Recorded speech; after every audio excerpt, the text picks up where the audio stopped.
उदयनिधि स्टालिन के खिलाफ एक और केस दर्ज हुआ है। मुंबई के मीरा रोड पुलिस थाने में एफआईआर दर्ज हुई है। सनातन के अपमान पर दर्ज हुई है ये एफआईआर। लगातार निशाने पर है उदयनिधि मारन, जो कि तमिलनाडु के खेल मंत्री भी हैं। एमके स्टालिन मुख्यमंत्री के बेटे भी हैं और उनके बयान के बाद बीजेपी लगातार हमलावर है। अब एक और एफआईआर दर्ज हुई है मुंबई के मीरा रोड पुलिस थाने में। सनातन और हिंदू धर्म को लेकर उन्होंने विवादित बयान दिया था। सनातन के अपमान पर सियासी घमासान लगातार जारी है। तमिलनाडु के मंत्री उदयनिधि ने सनातन की तुलना डेंगू, मलेरिया, कोरोना से की और मिटा देने की बात कही, जिसके बाद कर्नाटक के मंत्री प्रियांक खड़गे ने उनका समर्थन किया। ए राजा एक कदम और आगे निकल गए और तुलना सनातन की एचआईवी से कर दी। जगदानंद सिंह बोले कि तिलक लगाने वालों ने देश गुलाम बनाया। इस सब पर बवाल थमा भी नहीं था कि अब तमिलनाडु के उच्च शिक्षा मंत्री पोनमुडी ने भी कह दिया है कि इंडिया गठबंधन सनातन धर्म की नीति के खिलाफ बना है।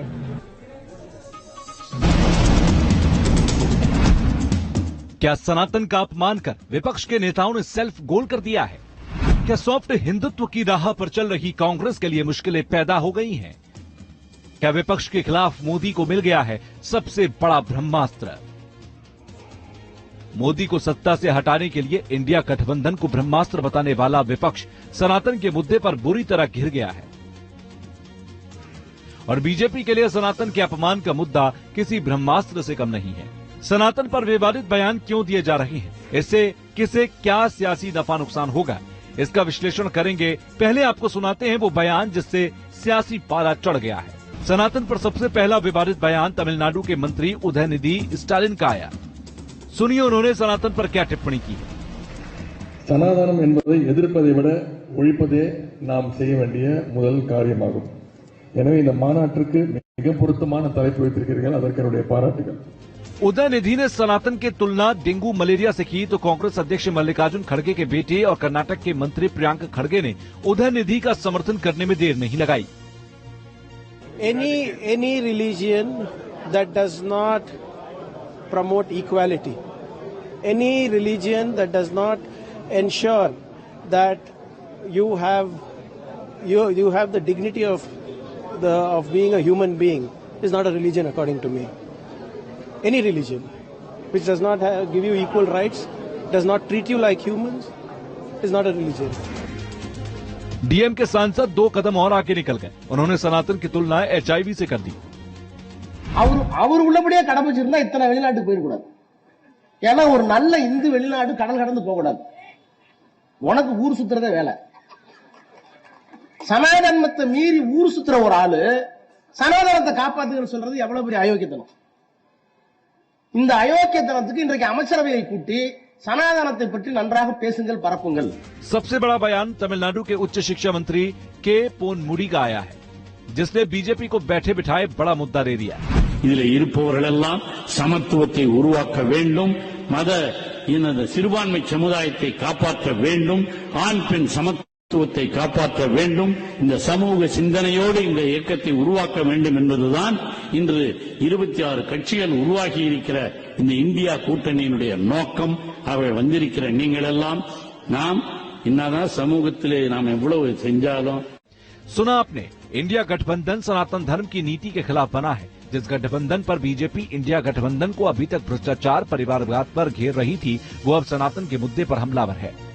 सनातन को लेकर छिड़े पूरे विवाद के बीच पीएम मोदी ने भी मंत्रियों को लोकतांत्रिक तरीके से जवाब देने की हरी झंडी दे दी है। पीएम मोदी से मिले निर्देश के बाद अब बीजेपी के निशाने पर इंडिया गठबंधन है, कांग्रेस है। डीएमके के शिक्षा मंत्री हैं, उनकी टिप्पणी जो आई है वो तो कमाल की आई है। इंडिया अलायंस का गठन ही सनातन धर्म के विरोध के लिए बना है और उसे खत्म करना है। सवाल है कि सनातन के मुद्दे से किसका खेल बिगड़ने वाला है? दक्षिण के प्रेम से क्या विपक्ष पर उत्तर भारत में गेम बिगड़ जाएगा? सनातन के अपमान पर छिड़े सियासी घमासान के बावजूद उदयनिधि अपने बयान पर टिके रही, क्योंकि तमिलनाडु में उन्हें सियासी फायदा मिल सकता है, लेकिन इंडिया गठबंधन के बाकी दलों को इसका बड़ा खामियाजा उठाना पड़ सकता है।